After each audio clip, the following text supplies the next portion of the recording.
is a huge honor today to be podcast interviewing Barry Polansky. And Barry's bio is he's practiced general, restorative, and cosmetic dentistry since 1973. Graduate of the University of Penn, born in the Bronx, visiting faculty at the Pankey Institute, speaker, author of 3 books, The Art of the Examination, Art of Case Presentation, and the newly released A Short Guide to a Long Career. Founder and publisher of the dental blog Tao, T-A-O, Tao of Dentistry.com, and Academy of Dental Leadership.com, and the owner of Niche Dental Studio with his son Josh, who's back there in the background. Barry, it is a huge honor. Thank you for accepting my invitation to spend an hour with me today. How are you doing? I'm doing great. It's my pleasure to be here. And how do you keep Josh in line? Do you beat him, or do you got an electric shock probe, or what's the trick? There's no trick with Josh. He's a hard worker, and he's done everything on his own, and he keeps me in line more than I keep.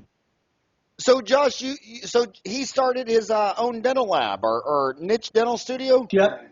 Pretty much. And when did you start that, Josh? It's been about 6 years. After I graduated UCLA, I came back to work. I always wanted to work in a doctor's office, so obviously it's the first choice to come work with your father. And at the time, it was I was just working one-on-one with my dad, and I think I had one other client, Dr. Devlin. And then over the years, Howard, I don't know what happened. We're working with doctors all around the country. I have, I talked to a new doctor today. He was calling me Byron. I don't even know what's happening anymore. I feel like I live in an alternate universe. I have to make veneers while I talk, and it just gets crazy after a while. So are you taking new clients? Tricky question, Howard. We take the right clients, and I don't want to be hard-nosed or hard-lined about that. But from what I've seen in the growth process is we're really a small lab, and we work with doctors throughout the country. We have some clients in Europe. The majority of the work that we do is out of state. It's shipping work, FedEx. And it's tricky because in the beginning I thought it was only about taking on good technical doctors that were good with their hands. But now that I own a business, I realize, I don't know if this sounds crazy or not, I only want to work with nice doctors. I mean, assholes don't apply. I don't know how else to say it because sometimes it gets a little rough with things. So we have great clients. They're like the nicest people in the world, and our cases are great. The work is great, and I'm sure like you guys, because I hear the patients too. Every once in a while, you get a bad apple, and it could drive you crazy, and we don't want to go crazy. Well, humans are crazy monkeys, and every lab man I've ever talked to says that, some of the dentists are so nice and humble and want to learn, and they'll even come to the lab and look at other impressions. Then other ones are just completely insane. It's amazing. He sees the dentists that come here. I mean, they come here throughout the week. We have some dentists who fly here from out of state, from Texas, just to see how to, the dentistry we have, we're doing great dentistry, but they come here to just see little things from the lab, and also it's really nice because the doctors we work with, they don't know each other, but through me as a medium have become like friends. And so, for instance, our Dr. Chad Perry from Texas, he'll come here and he'll see an impression from another doctor who's another doctor we work here, and I'll say, wow, like who did this? And then I just connect them, and then they become friends, and then he improves. So those types of doctors, I mean, I couldn't ask for anything more. They're like sweet, nice people. But then there's some like perioprost type guys out there who are only about implant sizes, and dentistry is more of a people. It's a mix between the two. And if it's only about platforms and all that, I'm going to put my head through a wall because it gets crazy, It's like analysis paralysis, I'll say. They just analyze too much.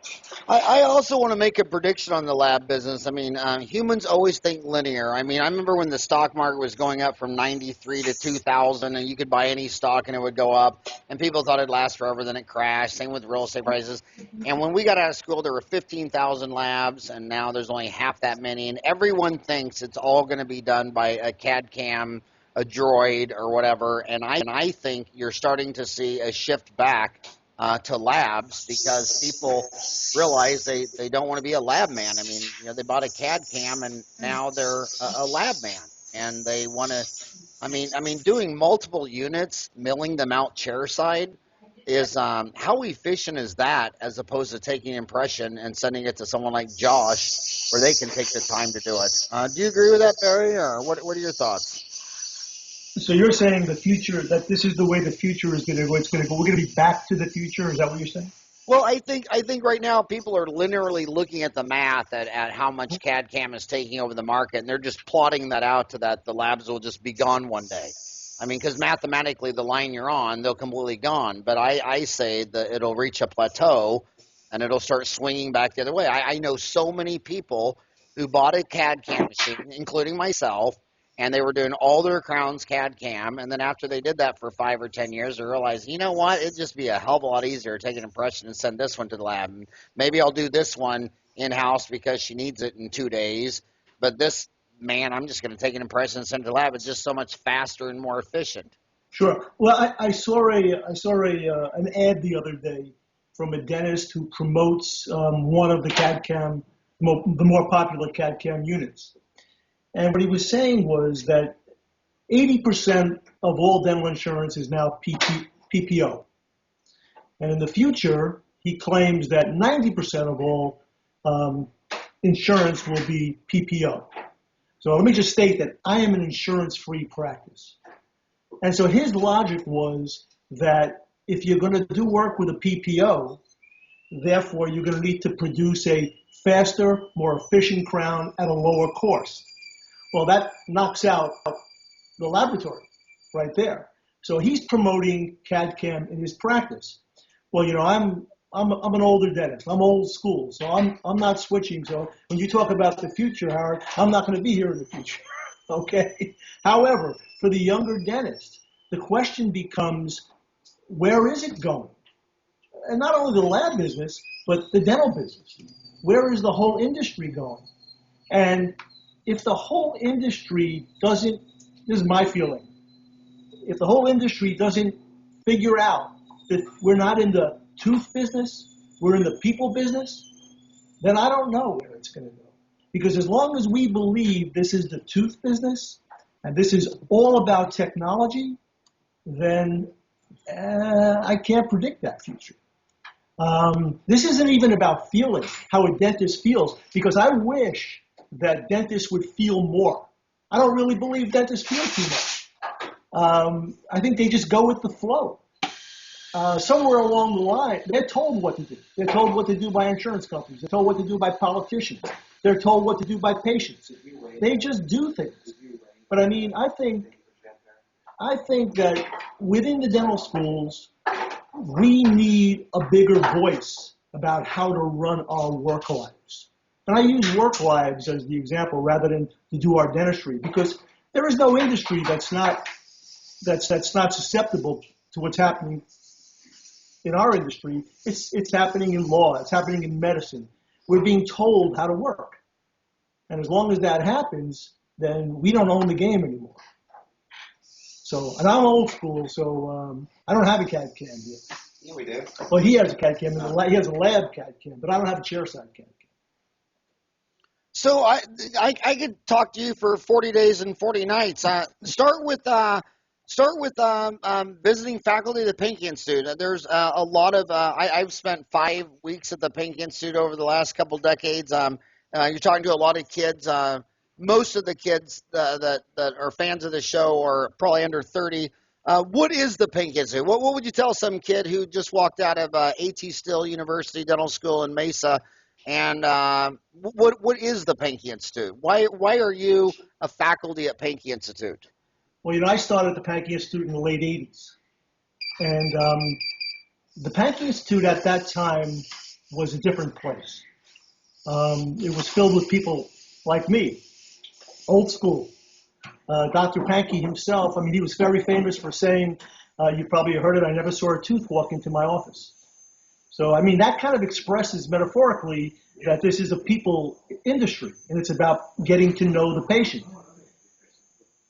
through the years, I've seen changes. Through the years, I've seen changes not only in all continuing education. I think the role of the economy has created a situation where it's hard to run those CE programs without getting subsidization from corporate, whatever corporate is.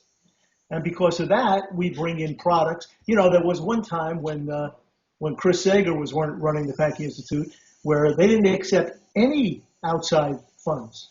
None. That's changed a little bit. So, you know, with that, we bring, you know, you kind of see more technical dentistry. And even though the Pankey Institute always taught technical dentistry, I see it's taken a little bit away from the human side of dentistry. The other part of that is this. When I was at the Pankey Institute, Dr. Pankey himself used to use the word happiness, which was at the center of the cross of dentistry. And I hope I don't offend anybody when I say this, I'm not really sure if anybody knows what happiness is, especially in 1970. But, you know, we have social scientists and cognitive psychologists today who have defined well-being. They've defined what it is to have a subjective sense of well-being. That's what I mean by happiness. And because we know more scientifically and the data is in, then we should gear ourselves and our teaching toward that. Because happiness isn't just some euphoric state. Happiness has a lot to do with how we work every day. It has to do with how engaged are you with your work. How much meaning is there in what you do? What gets you up in the morning? You know, all of these things were never discussed when I was at the Pankey Institute. These are things that I've learned through the years. And the way because we're talking to a lot of young students, the way young students are being taught today is they're not being taught how to sustain engagement in your work over 20, 30, or 40 years of dental practice. The meaning of what we do. We're being dictated to by insurance companies who tell us what the meaning of dentistry is. And that's just wrong. When talking about LD Pankey, I love your blog on Tao of Dentistry.com, where your blog, one of your first earlier ones, was LD Pankey Dentistry's first positive psychologist. What did you mean by that? I believe that he was one of dentistry's. I think he was talking the talk, without a doubt. I don't think he was. He had all of the knowledge and the education as what is available today. But I think if he were alive today, because he studied philosophy, Aristotle's philosophy, back in the 40s at Northeastern, and if he were alive today, he'd be over at University of Pennsylvania taking Martin Seligman's courses on positive psychology. But, you know, the timing is off. So, you know, but he, you know, he studied Aristotle. And Aristotle was talking about happiness back in ancient Greece. So, yeah, I thought LD was one of dentistry. And I still, you rarely hear dentists talking about this subject. They would, like Josh says, they'd much rather be talking about platforms. But you know what, Howard? Every single day I come into my practice and I come back into this laboratory and we listen to the issues of the day. They're never about the technology. They're always about some kind of communication breakdown between a doctor and a patient or a technician and a dentist. It's always about that. And yet we're not being trained in those areas. We think that we're brought into dental school with those skills, and we're not. So explain, why do you call your blog the Tao of Dentistry? T-A-O, Tao. What is Tao? Have you ever heard that expression before? The Tao of Dentistry? No, the Tao. The Tao? It's pronounced Tao? It's pronounced Tao, yeah. It's pronounced with like a D, but it's T-A-O. But it's pronounced D-O, like D-O-W? Yeah. It's actually a philosophy written by the Chinese philosopher Lao Tzu back in around 2500 BC.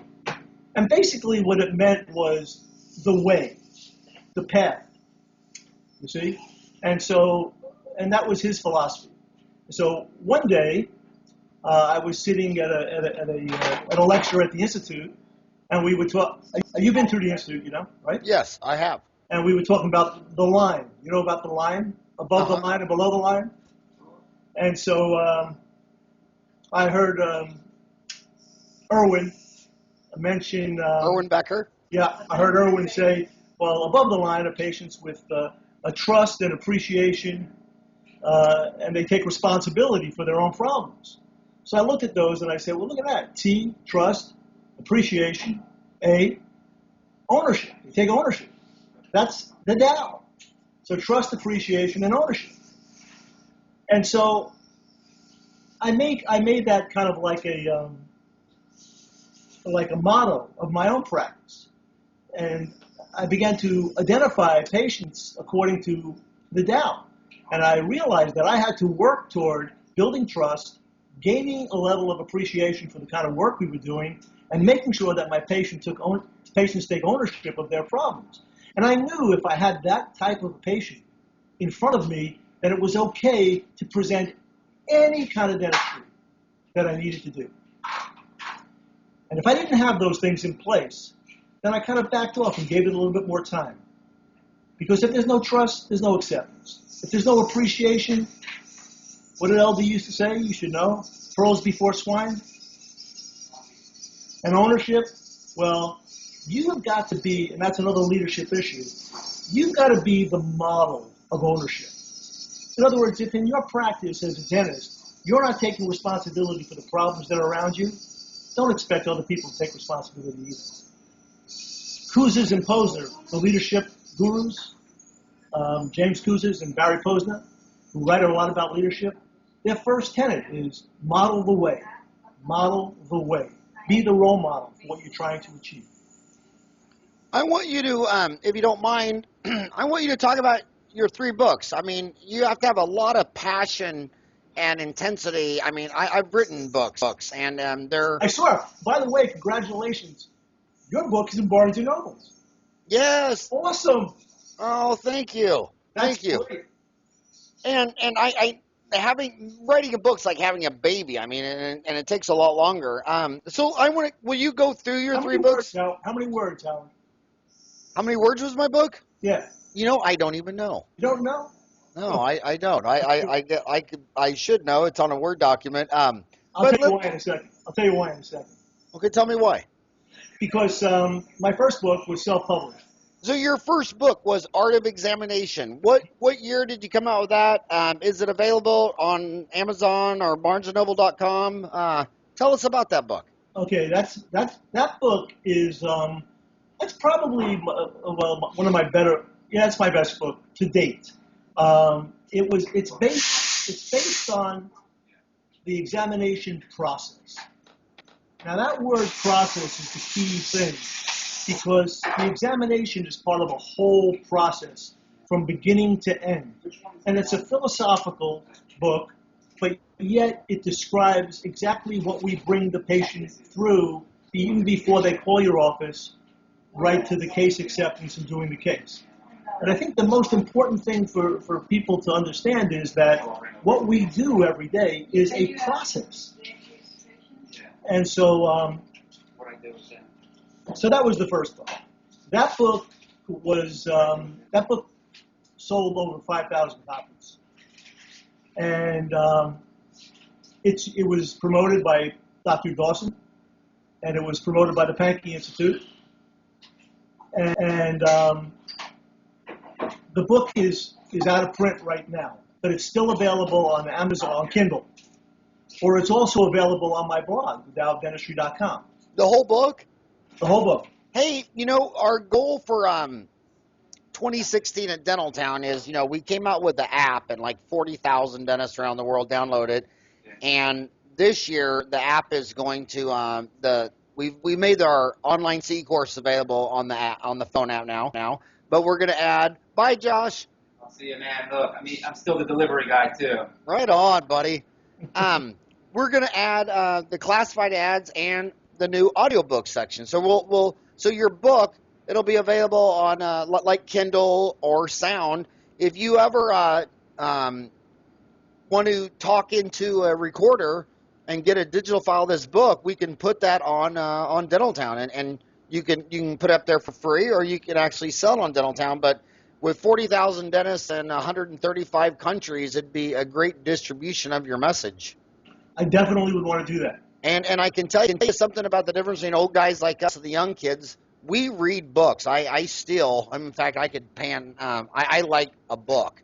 But the kids, they do audiobooks. Yeah. And if you don't make it audio, you're going to lose the 30 and under crowd.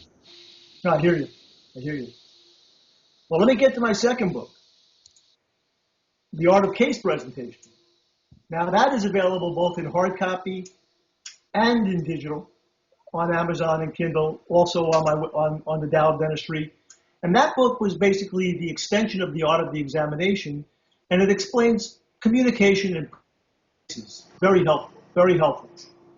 The third book is called The Short Guide to a Long Career. Now, that's an ebook that is, it's published, I have it, and it's about to be released.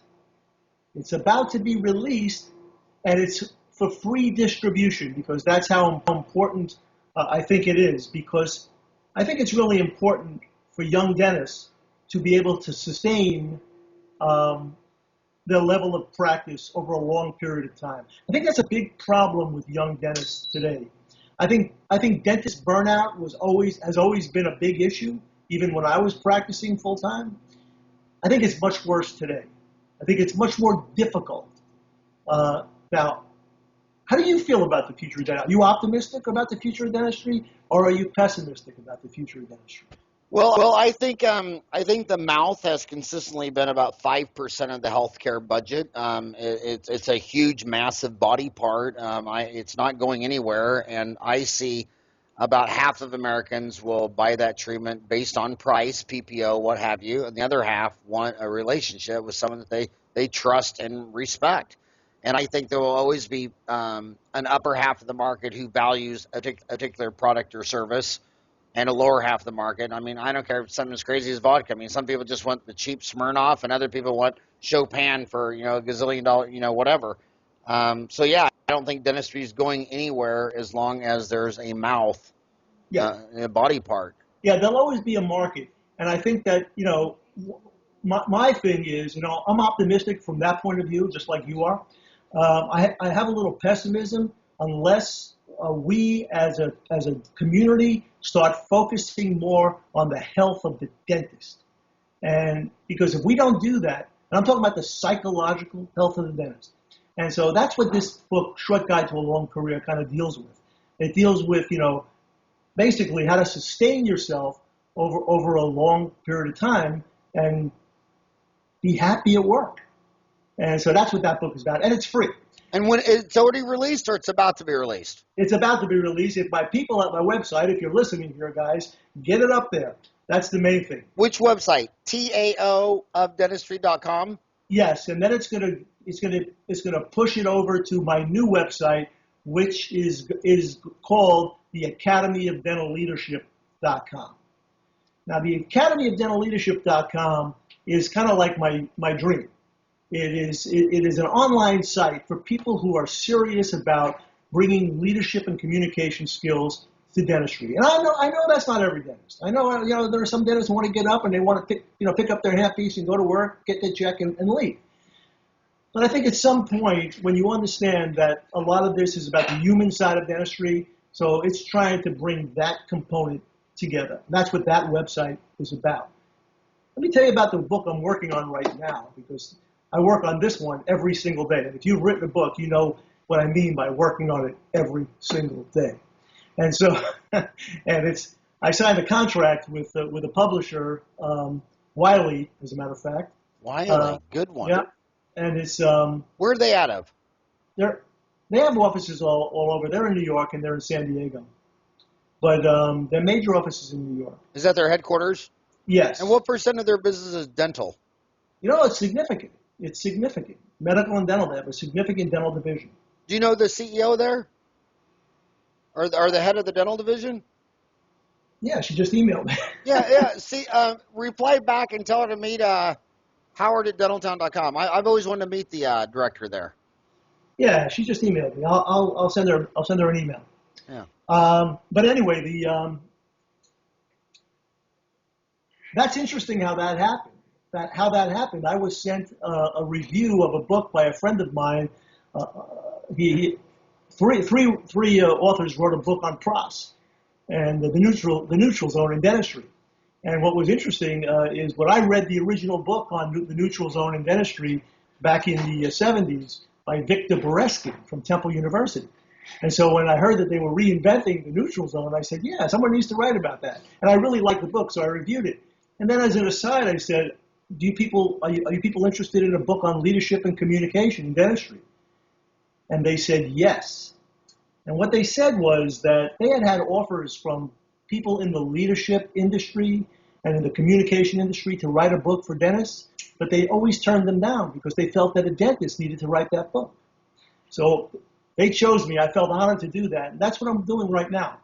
And so I've contracted with them to write 140,000 words. That's why I asked you before about how many words your book was. Now, are you using any technology when you do a book? Like, do you rant into your iPhone and then have someone transcribe that, or do you just sit there and type out a word processor? Yeah, I keep notes all over the place. I keep a tape recorder all over. I use apps. Like an app called Evernote. Are you familiar with Evernote? No, I'm not. Yeah, Evernote's a great app for taking notes, and it goes across all of your devices. So if you're in a bookstore and you come up with an idea, you can just go ahead and take it, and then it's on your computer, it's on your iPhone, it's on your iPad. So that's what I use. But the best tool I use is a tool called Scrivener. Have you ever heard of Scrivener? Scrivener is a writer's tool, and it's really hard to describe here on a podcast. But if you're a serious writer, I recommend that you use Scrivener. And if you're a blogger, I would use Scrivener. But if you're writing books, for sure, Scrivener is a great tool. It breaks everything down into little containers. So, like when you're writing, it's like one script, one flow, and you got to search for what you did. This is little containers, and you can actually put tags on things. So if you wrote something like a month ago, you can tag it and go back to it and change it. I want to ask you a question that's so. I was born in a barn in Kansas, and this is so beneath someone of your wisdom to ask. But I want to take it all the way back down to my homies. They're young kids, and you wrote a book called The Art of Examination, and their question to me and on Dental Town all the time is, do you do new patient cleanings? So they just open up a dental office. Someone calls them and says, hey, my name is Barry Polansky, and I just want to come in and get my teeth cleaned. Yeah. And they kind of hear on the back of their mind that some guys won't do that, and they say no, but the patient wants a new patient cleaning. Talk to a 30-year-old kid that just opened up their own dental office and a patient wants a new patient cleaning. Okay, so tomorrow's my birthday, Howard. Happy birthday, buddy. How old are you going to be? 68. Well, you look awesome, man. You look amazing. And I feel good. So here's the thing. So when I was your age, 30, I was very dogmatic about things. A very hard liar. My way or the highway. When you reach my age, and by the way, if Mitch Albom and his interviews with Maury Schwartz and Tuesday with Maury tells you anything, listen to your elders sometimes. And here's the point. I'm not as dogmatic about anything as I used to be. And so that being said, I would prefer not to do a cleaning at the first appointment. However, if the patient insists, we do it. However, also, the people who work for me, and this is the key, are very skilled at persuasion. And if you can persuade somebody to do it the way we like to do it, we would prefer. And so our rate of doing cleanings at the first appointment is very low. But not because patients want that or don't want. Let me put it here in a different way. How low? How low? Give us a percentage. Less than 1%, I'd say. Oh, my God. Oh, yeah. Less than 1%. But here's the thing for the young people. I know that young people went into dentistry because they didn't want to, get into things like sales and things like this. And they didn't know that they were choosing a profession that was so dependent on their ability to persuade and sell ideas to people. Isn't that amazing, Howard? You ever notice that? They went in to work with their hands and they end up becoming salespeople. But they are. So everything they try to avoid in life, selling things, they have to do. Well, if you don't like the word sell, that's okay. But dentistry, probably, of every single profession I know of, you're faced with resistance all the time. And your job is to remove the resistance. Call that what you want. Persuasion, sales, communication at that level is so difficult. I mean, why do people resist? They don't like us because they fear us. We're costly. They don't trust us. These are all resistances that we need to overcome. And if it's not me who has to overcome it as a dentist, my staff has got to overcome it. Now, how do you do that? You build trust, appreciation, and ownership. It's all connected, you see? And this is all possible. These are the keys. These are human issues. So when I was dogmatic about it, and before I even had that level of skill, created a lot more arguments. And we don't get arguments anymore either. So do you like this quote or not? When a dentist tells me they don't like to sell dentistry, I think that's sad that you don't do any dentistry that you're passionate about. Say that again? When a dentist says, I do not like to sell dentistry, is it fair to say, wow, I'm sorry that you don't feel passionate about dentistry? I don't think I would put it like that. How would you put it? The point being, like, say you don't want to try to sell a mother that she needs sealants on her kid's baby teeth, and you don't want to sell the mom. Mm-hmm. And a flip side of that would be, well, if you were really passionate about sealants. I wouldn't go there. Okay, you wouldn't go there? Take it away. And I'll tell you why in a second. But what you asked me what I would say to that person? Yeah, what do you say? What do you say to the they're always saying, I don't want to sell dentistry. I didn't go to school 8 years to be a used car salesman. I don't want to sell any dentistry. Yeah. Very, very common sentiment that I hear. Yeah, I wouldn't make the comparison to a used car salesman. I would more make the comparison to an elementary school teacher. And I would take money out of the equation. And I would say when a teacher needs to persuade a student to do something for their own good, they use different techniques. And the last thing people do is compare a teacher to a used car salesman. Teachers understand the importance of persuasion and influence. And the concept of selling is always compared to the used car salesman. And it's just not right.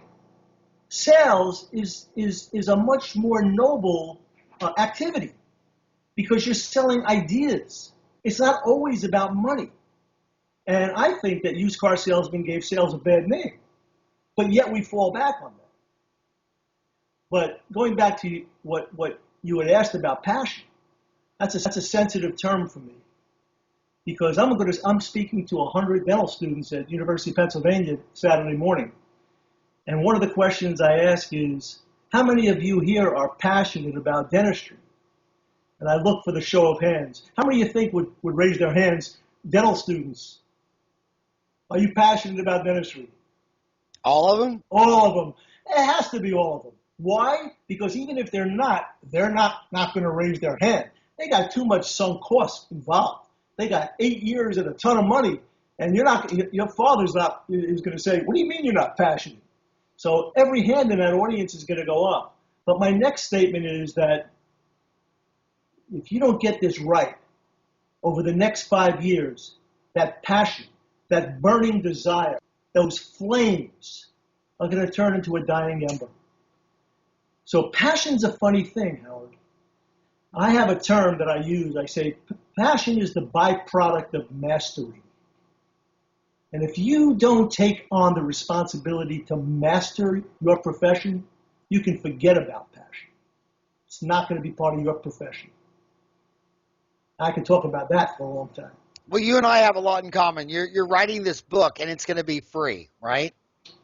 That book is free. It's already written, yes. Short guide. Yeah. A short guide to a long career, and they can get this free at Tao, T-A-O of dentistry.com, Yes. or your next website, academyofdentalleadership.com. Yes. And people always ask me, I release a free podcast every day. And every day I find some guy like you who wants to share knowledge for free. You know, a lot of people say, well, what's the honorarium for this? Oh, the honorarium is zero. It's all free. And it's trying to stoke these ambers and keep the flame and passion going. And I've always thought that the people who listen to the most information about dentistry always have the most passion and the most, they'll get more mastery. Yeah. Well, here's the thing, Howard. In my first book, I said this, and I mean it more. I mean, today I do things for dentistry. I don't get paid for a lot of this stuff. Look, you wrote a book. I had this discussion with Pete Dawson once, okay, about people who write books. And Pete wrote a pretty good book, okay? Pete Dawson? Yes, yeah. And so when people write books, that's a commitment. That comes from a passion. You just can't sit down one night and write a book, okay? You got to devote a year, 2 years, 3 years to writing that. And so I do that today because of a passion. But I also used an expression years ago. I said, all saints were sinners. All saints were sinners. And so, how I look today and what I do for dentistry is because of what I didn't do and all the mistakes I made 30 years ago. And I think that's important.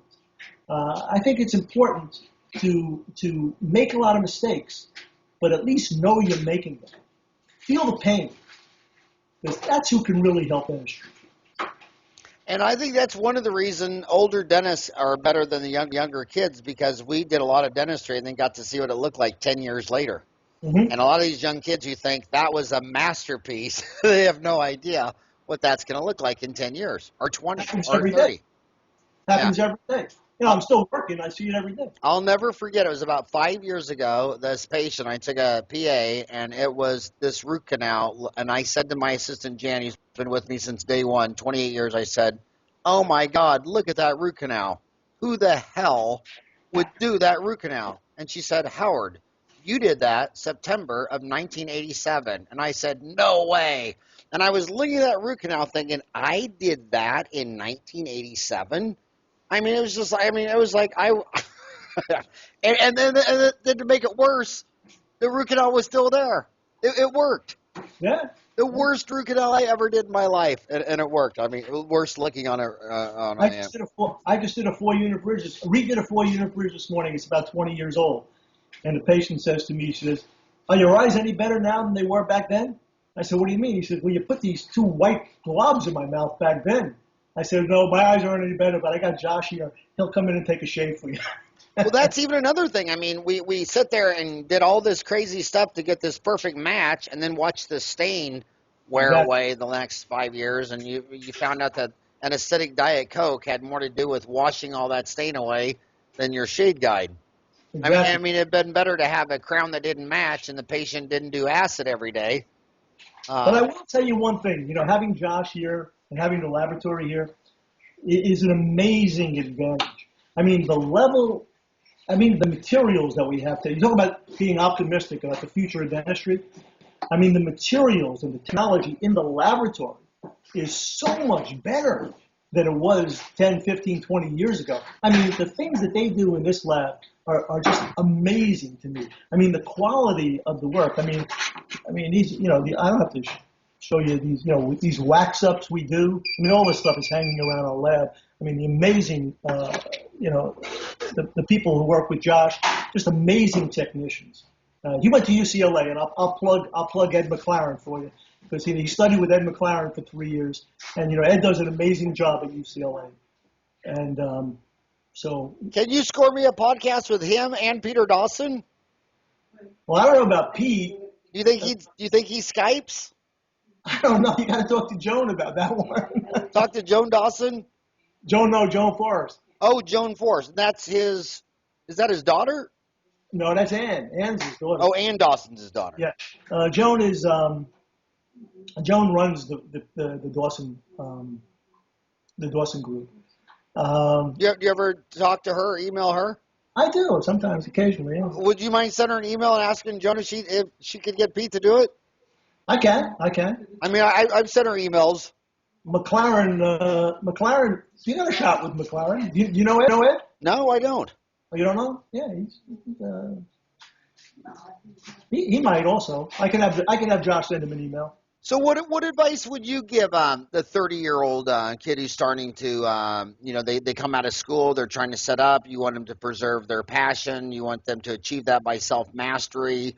What would you be telling, what are you going to be telling these kids on Saturday morning? And I assume, since you're lecturing to Saturday morning, that those are the kids who in remedial or that have to come in on Saturday morning. Are they in detention? Or No. no, I'm just kidding you. But what is your message going to be to these kids? The message would have been a lot easier to give when I was in that class, because times were different. I appreciate the difficult conditions that these young dentists are graduating into. I mean, when I graduated, when you graduated, I think the number was like well over 90% of the people I graduated with went into private practice. I don't know what the number was for you. Same. Yeah. But today, that's not happening. And today, because of the cost of going into private practice, corporate, hope they're not listening here, but the big bad wolf is waiting at their door to basically give them a job, and a lot of them are taking that job. What percent are you hearing graduate and go work for big box corporate dentistry? I've heard numbers of 75% of them. Yeah. That's what I've heard. And without mentioning any particular ones, depending upon what state you're in. Also, well, I'm here in New Jersey. This is a good example.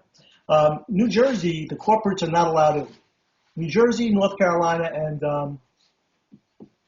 I think it's Alabama. You have to be a dentist to own a practice, and yet practices are being bought up here in New Jersey by corporate offices because they have dentists on their board of directors. So this trend is continuing over and over again, and so it's very difficult. Here's the thing. What advice I would give them is, I understand the survival component of you having to work, pay back your loans. They're large, they're huge, as somebody we know would say. But those you got to pay them back, and so I would say go ahead and work for corporate, but understand that everything you do is related to your general well-being.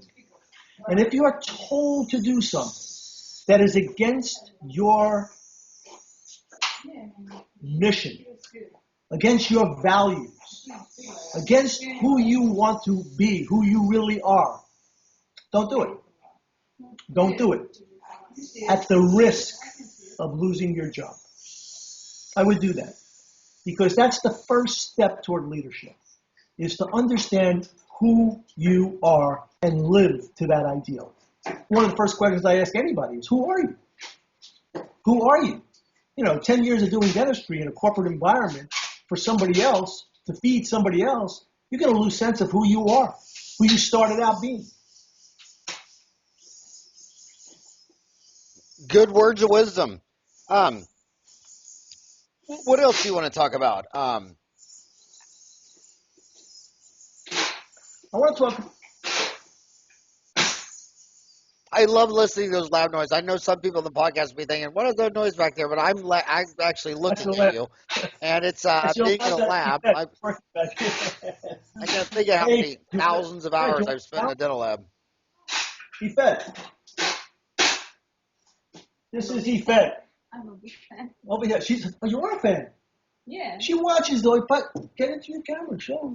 Go down. Hello. This is Yvette. She watches you all the time. On what? YouTube or online CE? Where do you watch? YouTube videos. Oh, thank you. The technicians that I know, I see they are posting, and then I watch, and I really like what you do. Oh, thank you. And just remember, when you see me in person, I look even worse. You know what I want to talk about? Nice to meet you. Nice meeting you. And what is that accent? Let me guess. I've lectured all around the world. She's Russian. Yes. You'll have never been guess. there. You Rush, have- not Russian? Has to be? No, you were there 2 months ago, Albania. Oh, you're out from Albania. Oh my gosh, that was an amazing. In Tirana? Is that where you're from, Yeah. Tirana? Yeah, but I'm from Macedonia. I'm Albanian, but from Macedonia. And that's where Mother Teresa's from. Yes. from And I Stockholm. went to Macedonia, and I stood where they chalked out where her house was at the deal. Yeah. That Yes. is some of the most beautiful country on earth. Yes, it's nice. It's beautiful. Yolanda, you want to say hello? Hi. And I just want to tell you one thing. Do you still have family over there? Yes, all. I just want to tell you that when you cross Albania over to Italy, the land on the Mediterranean over to Italy is like $1 million square acre.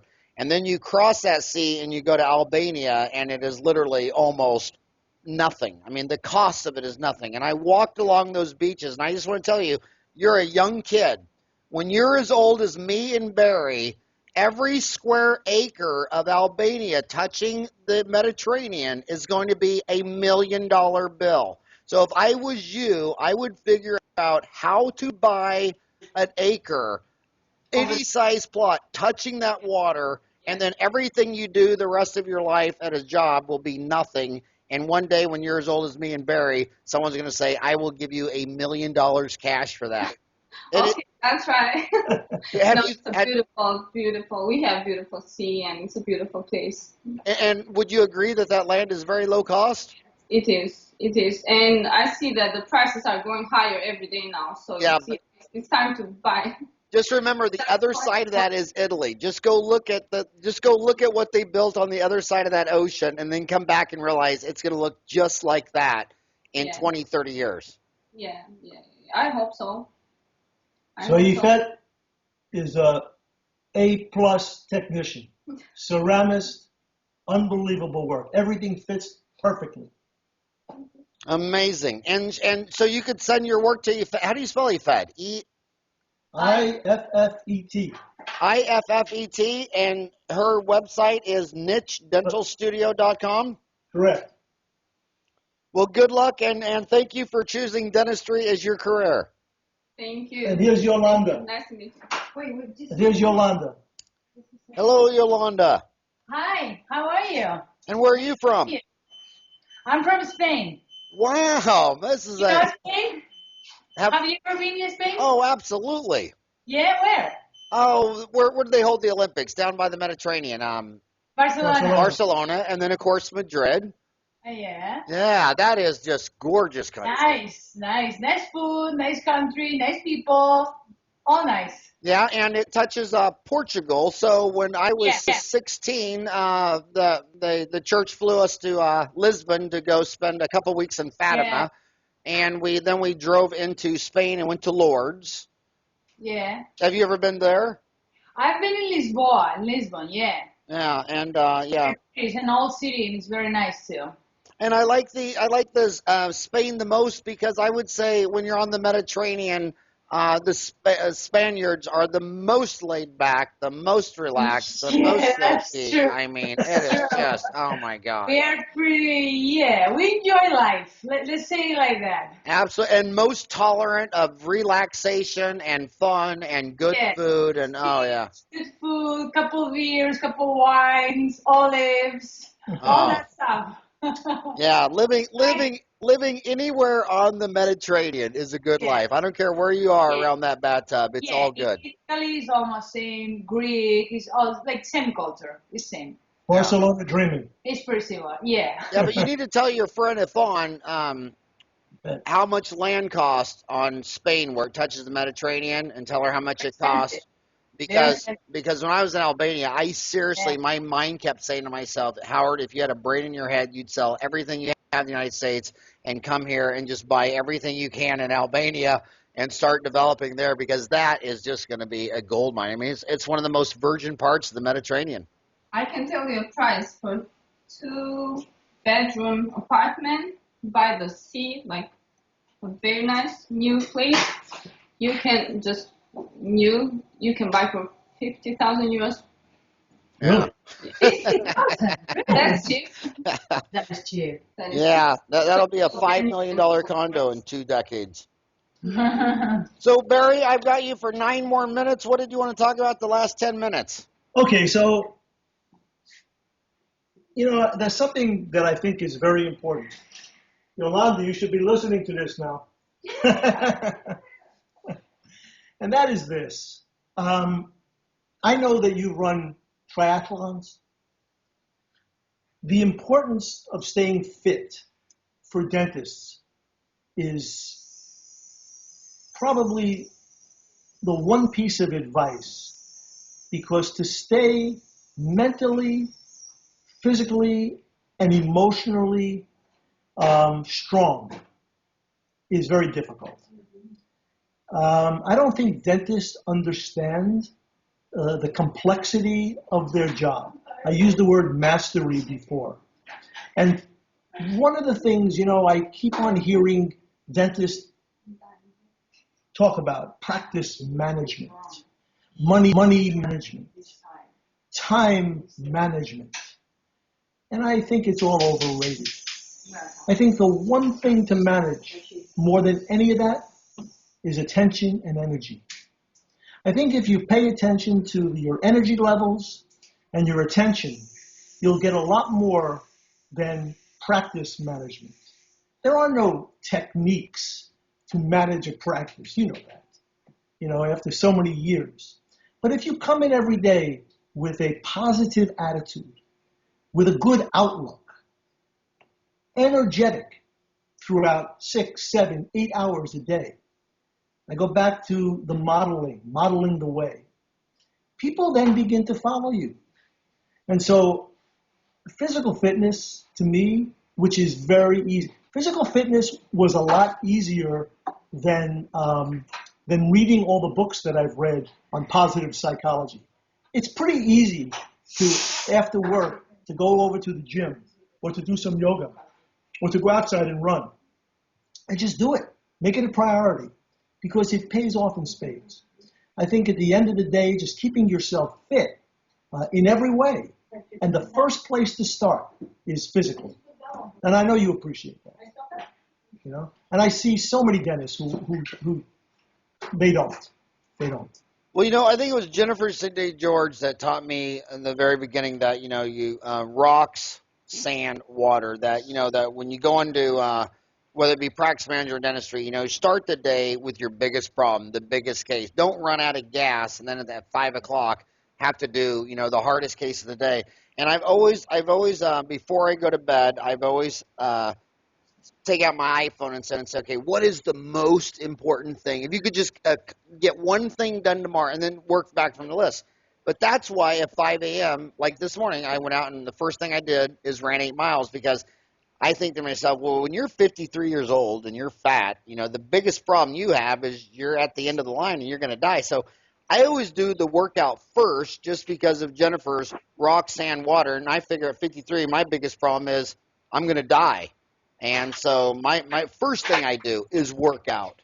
And then I work backward to my second biggest. When I get back, then I get back from working out. Then I do my next most important thing. And then by the time I'm running out of gas, I'm just down to little sand and pebbles and water. Like I said, I don't care if I get done. Covey popularized the rock, sand, water in his book First Things First. Who did? Stephen Covey.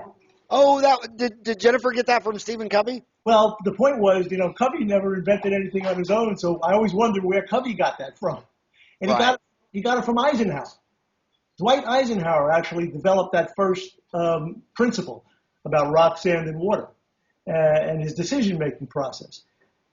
But the interesting thing, and in dentistry, it's easy to, the big rocks, do the big rocks first, do your big cases in the morning, and that's obvious.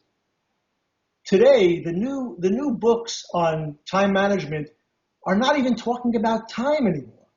They're talking about focus and your energy and getting. Let me give you an example of that. Writing. I go back to writing, because writing is a real big priority of mine. And so I do yoga. You ever do yoga, Howard? I do hot Bikram yoga 3 times a week for the last since I turned 50. Okay, so I do hot Bikram yoga 3 times a week. Are we soul brothers or something? I hope so, because you're one hell of a cool guy. I do hot yoga 3 times a week. And so maybe you'll understand what I'm going to say. So I'm 68, and I don't miss postures. I don't do them like the young girls, but I don't miss the postures. And so I do everything 90 minutes. I don't miss them. But when I leave there, I feel great. But an hour later, I feel very tired. I don't know if you get that or not. And so writing is my priority. And so I used to do Bikram yoga like 8 o'clock in the morning. And then I'd come home and try to write. But I started getting something called yoga brain, where I couldn't think. So now I switched it up. And now I'm doing my writing first thing in the morning, and I'm doing yoga in the afternoon. Well, when I go to yoga, I just take a lawn chair and sit in the back of the room and drink a beer. Okay. And watching all those girls do their poses, I don't actually do the yoga. I just want. No, I think the neat thing about yoga is I think it's the same thing as some meditation or whatever. I just think when you take your mind off everything that's occupying your mind, and there's no phones, faxes, children, workers, patients, and you just focus on trying to do the pose, I just think for some reason it just mentally decompresses the brain. I would say I do yoga for the brain, not my bones and muscles and ligaments and tendons, which all feel massively better afterwards. Sure. But I feel more relaxed after yoga mentally than anything I can do. Right. But I'll end up falling asleep sometimes. Yeah. But I mean, it gets you to focus, which is what it's supposed to do. And, it gets you out of the world. Gets you out of the world for 90 minutes. So I only got you for 2 minutes, so I'm gonna hold your feet to the fire. What advice would you give to the kids walking out of school? Because this is what they're saying to me. They're saying, Barry, I'm walking out $350,000 in debt. You and Howard were lucky. You graduated during the golden years. And here now it's big box dentistry. It's corporate America. I got more debt than you guys ever dreamed of. And they're walking out of school. 2 minutes. What's your advice to them? I would tell them a story, because I love telling stories. I tell them the story about the 6 blind men and the elephant. You know the story? No. 6 blind men each had their hand on a part of an elephant. And they were asked to describe what is an elephant. And the man who was holding the tail said, the elephant is like a rope. And one was holding the leg and said, the elephant is like a pillar. And they went around, but nobody could describe what the whole elephant was, because they were only touching a piece of the elephant. So my advice would be, don't look at dentistry as if it's just a tooth. Look at dentistry as a whole profession that encompasses so many things, from the technical to the human side. And if you do that, if you take a holism, not holistic, but a holism approach to dentistry, your whole career is going to be a lot better. But if you reduce dentistry to one component, that's a problem. That would be my advice. You're an awesome man, and I when you have any book or whatever, you could post that on Dental Town. You could email it to me, and I'll show you how you can put it on Dental Town. When we launch our audio book, it's going to have the audio, the digital like Kindle. It could be image if it's whatever, but email that to me, howard@dentaltown.com, and I'll help you push it out any way I can, because I think everybody should get to know Barry. I appreciate that, Howard. And thank you, Barry, for all that you've done for dentistry in your illustrious career. Congratulations that your son Josh followed Dad into dentistry. It's a sacred, sovereign profession to me. I know it is to you, and I can already tell that Josh feels the same way. He does, yeah. Thank you, Howard. All right, have a good day, buddy. Okay. Bye-bye. Bye-bye.